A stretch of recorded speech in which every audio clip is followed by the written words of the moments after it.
Hey guys, what's up? So today we got part 6 of the 8-part series of the 8 basic concepts of hammer. Today we're going to be talking about length and relaxation. Probably a very misunderstood part. Well, I wouldn't say misunderstood. I would say probably not talked about just because, it's just not cool to really talk about. But it's probably the hardest aspect. And I think what makes hammer hard is this. The relaxation and the relaxation and length of the hammer, because the natural thing is when something is trying to pull you forward, you want to bend your arms and tighten up and tense up and just try and resist. The hard part about hammer is that you need to learn how to relax while sitting back, aka the counter.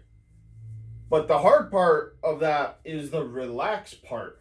That's probably the hardest part, because you do have to have the strength and all of that to counter. But in my opinion, it's a lot harder to do. It's a lot easier to do the counter than the relax part. And I would say, let's first talk about the length part, because that's just going to be the easiest and shortest part. All right, so length. Just like I would equate it to just like discus. You want that discus as far away from you as possible, because the further away from you it is, the faster it's going to be. Same thing in hammer. You want that hammer to be as far away from you as possible. All right? So the further away it is, the faster it will go, and the easier it will move, and it'll just make the throw easier and go further. The second, and this is a lot of beginners try and do this, is they'll go here and tense up and then just start trying to muscle it with their arms, because that's a natural instinct to do, because you got something, especially for guys, weigh 16 pounds or 7.26 kilos or whatever, and especially if you're on the smaller side, your natural instincts to want to do this, but you have to resist that. All right, so in the length aspect, you want to think, a good way to look at this is when you see hammer throwers. So you can just hold your arms out here. That's cool. But what you want to do is you want to reach out. So right now I'm just completely level right here. I'm just putting my arms out. But then when I reach out like this, and you see hammer throwers and their shoulders are reached out and their head is back.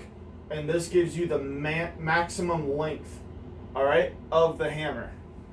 All right, so instead of just doing this, you want it to try. The thing is, so you want to counter with the lower body and the back and all that. I already explained that in the counter, but you want to reach forward and let the hammer pull you like this while resisting back. And that's a very, very hard thing to do, especially the better and better you get, the more and more you're going to want to tense up. But tensing up leads to pulling. It leads to a shorter path to the hammer, which leads to it affecting just a whole bunch of things. You're not going to throw very far like that, or as far as you can. So it's a very hard thing. One of the coaches that I've learned from, he said it's the difference between, so someone's on a roller coaster. When it goes on the downhill part, some people will tense up and resist the speed. Some can just melt and relax and have a good time. And it's the difference between that separates 70 plus meter hammer throwers to a 50 plus or whatever. It's when the hammer's going as fast. I think it said on USDX World Record throw, it left his hand at 77 or something miles per hour. That it goes fast, all right? And to have to stay relaxed while something is going that fast and pulling you that hard and doing all that, I think people say, I don't know if there's research or anything, but every good hammer coach I've ever talked to, it says when the hammer is on its down position on the fourth turn, it's you're doing close to 1,000-pound deadlift pretty much, or a 600-pound deadlift or something like that. So there's a lot of force. and then, leaves your hand. Now, granted, this is the world record throw. It's an 86-meter throw. So, obviously, not every hammer leaves your hand at 70 miles per hour or whatever. But I'm talking about if you're like a 70-plus meter hammer thrower, probably the hardest thing and the thing I respect most is the fact that they can just stay nice and relaxed. And they make that stuff look easy. It is not. I've never been a 70-meter hammer thrower.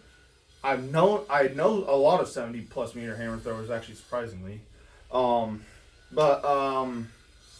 always talk about that. It's probably one of the hardest parts. So that's the biggest thing. And then the other aspect of length that is a common misconception. Not a common, I don't think it's talked about that much.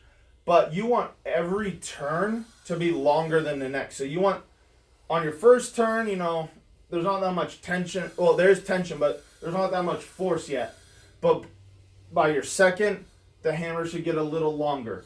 Third, hammer get a little longer. Fourth, hammer get way longer. Release, hammer's at its longest.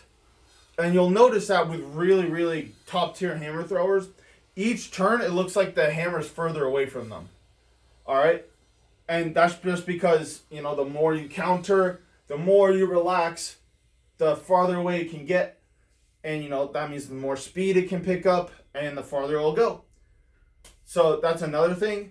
Your goal should be like on every turn, try and get the hammer longer. All right? And again, it's a lot easier said than done. That's a very hard thing to do. And I'm not expecting any beginner, like anybody below 50 plus meters and even 50 to 60, that's just like a very hard thing to do, especially for men. I say that because like women can just kind of bully a hammer. Like a 4K hammer is like nothing to like 90% of like hammer women, honestly. But I'm more speaking to collegiate and higher, like people out there in the 16.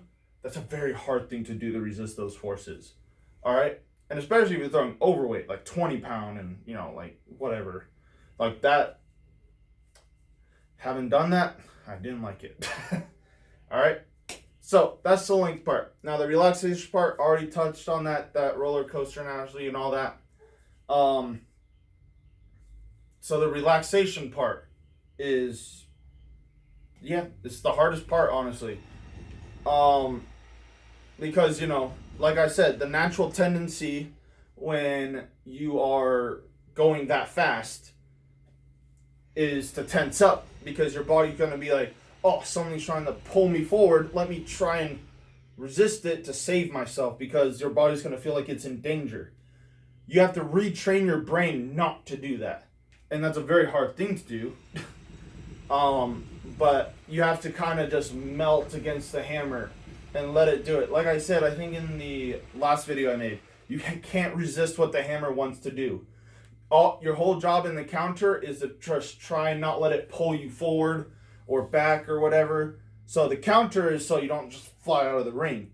But you have to also let the hammer do pretty much what it wants in terms of it, like, it's orbit, it's we're pendulum's the last video. Like the orbit, the speed, all that. It wants to go fast. It wants to follow a natural orbit. You have to let it. The letting it part is the hard part, and that's the relaxation part. So the faster and faster and faster it is, the more you have to relax, the more you have to counter. And that's what, in my opinion, at least, makes hammer probably one of the most difficult of the throwing events is that. Not the footwork. The footwork's easy. It's hard to learn at first just because it goes against like shot and disc a little bit. But once you learn it, just like anything, it's super easy. You can just do it in your sleep. The hard part about hammer throwing is the relaxation and the length and the counter.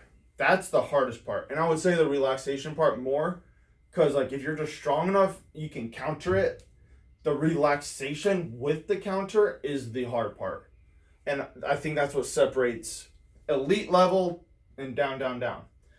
Because it's a lot easier to stay relaxed in shot and disc because you don't have something trying to pull you out of the ring or like trying to do all that. It's a lot easier to stay relaxed in those events. And in jab as well. It's a lot harder in hammer just because you have something actively trying to resist you and trying to pull you out of the ring and, like make you fall and all that. So that's what makes hammer, in my opinion, super hard. And what separates good hammer throwers from bad hammer throwers or like intermediate hammer throwers. All right. So there isn't really that much like technical stuff besides, like this part really, because it's more of just like a feeling thing. I never felt that because I was a chronic puller, intense, or I think I could have been a really good hammer thrower. If I gave it more than 2 years, but whatever. But having talked to several 60 to 70 to 180 meter hammer thrower, like they all say the same thing. The hardest part is to stay relaxed while countering at those high speeds. And they always talk about it in like all these analogies. I think the roller coaster one has been the best one I've heard, or in terms of me, because it's the easiest to understand. Because everyone, well, not everyone's been on a roller coaster, but more people have been in a roller coaster than have thrown 80 plus freaking meters. So I will say that. I'm sorry about the construction noises. I hope you all can still hear me. My neighbor's getting concrete or something installed. So I do apologize. I hope this mic is still like picking up my voice and stuff. But I'm actually going to go ahead and end it because I don't want this noise quality to be that bad. And I'm just going to keep repeating. But I will say one last thing. And especially this is really to beginners. Because, if you're already a 60 or 70 plus meter hammer thrower, you kind of already figure out how to stay relaxed, I hope. Is to just trust the ball. Trust the ball. Don't be scared to fall is another thing. When you're scared to fall, you're going to want to tense up. Like you see all those hammer like fails and whatnot on like YouTube or Instagram or whatever. And you see people falling and breaking wires. Breaking wires just happens. That's just a natural. Everyone breaks wires. I mean, when you're putting all that force into like this little tiny wire, it's going to break. All right, don't even be scared. Don't even worry about that. It's just going to break eventually. Nobody is throwing on the same hammer wire that they did when they first got the hammer. That's not good. And honestly, the better you get, the more hammer wires you're going to break.